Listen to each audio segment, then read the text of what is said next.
Welcome, friends, to the Word Cloud Tarot Show, direct from the Tarodrome, here in cyberspace, in front of an audience of tarot cartoons.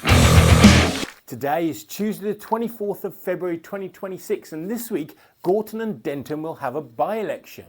Will Reform take the seat for the hard right? Will the Greens take it for the left, or will Labour retain it for bland centrism? Let's do a 5-minute tarot reading to find out. We'll use this, the Word Cloud Tarot Happy Toast deck. Each card has a drawing by the amazing Happy Toast, plus the meaning of the card is written onto each card itself in a word cloud. So our readings are very transparent. You can see that the cards mean what we say they mean. Today we'll do a 5-card cross, so let's go.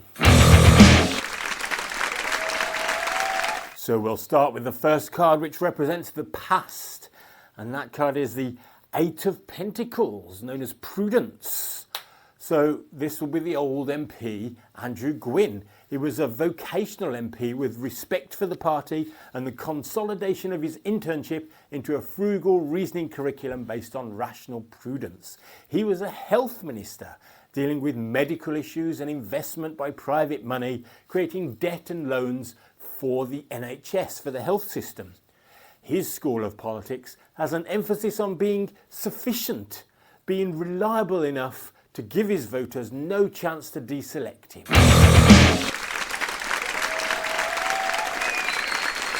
It's time for the second card. The second card represents hidden influences, and that is the Priestess, the second card of the Major Arcana. Hidden under his prudent persona, Andrew had a subconscious, intuitive loathing of the electorate. His ego thought he was philosophically, innately superior. He had an excessive self-esteem and an unconscious instinct that his education and intellect made him better than his voters.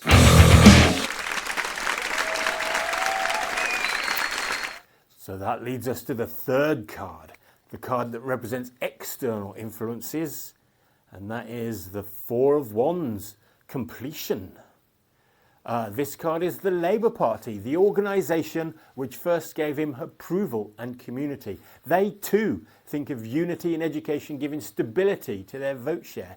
They are divorced from the residents' real issues as they try to maintain power despite general erosion of trust and a trail of broken promises. The party has a realisation that political imbalance has made the seat safe, and this equilibrium means they can take their voters for granted.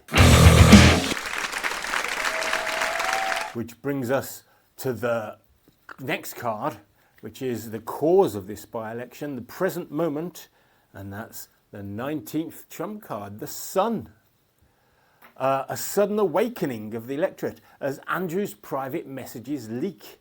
He said, "I'm re-elected and without your vote, screw you," of one voter. The light of the sun helping the voters to enlightenment and the realisation of his confidence trick. His scepticism of any idealism at all, finally manifested, was an opportunity for the electorate to take real power. His forced resignation.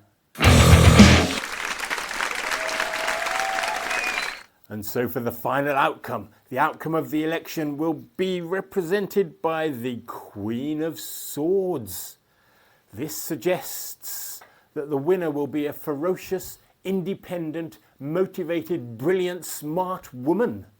A reliable, enlightened, reasoned, intelligent queen who is wise, informed, qualified, stoic and clever. So that sounds good for Hannah Spencer of the Greens, though admittedly, there is room here for the seat to go instead to the fanatical, vehement, argumentative, callous, savage culture warrior instead. So, fingers crossed, eh, viewers? So, here's what the tarot says about the Gorton and Denton by-election. The old MP spent 20 years appearing prudent, professional and sufficient. But really, he had a secret, hidden, subconscious loathing of his voters, taking them for granted. The social institution of the Labour Party is much the same, and so things were in balance. Then, the sunlight of awakening awareness exposed his comments and views. The electorate had a realisation that he and his party took them for granted. Now the Labour voters can no longer be taken for granted, and instead the brilliant independent woman may win. Though there's still certainly chance here to suggest the savage fanatical culture warrior could also take it.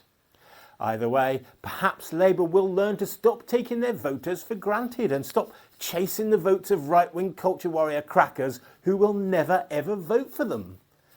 We can but hope. That's what the cards tell me anyway. You can pick up a deck just like this to see what the cards tell you from wordcloudtarot.com. There you can also join the mailing list to be notified of new episodes, or you can follow us on Fedi at wordcloudtarot at wordcloudtarot.com, or on Blue Sky at wordcloudtarot.com, or on PeerTube at wordcloudtarot at dalliance.network. We also cross-post to the horrible financial extraction machines at YouTube, TikTok and Rumble. So thanks for watching.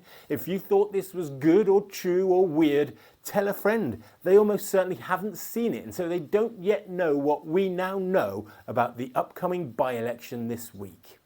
Until next time, farewell.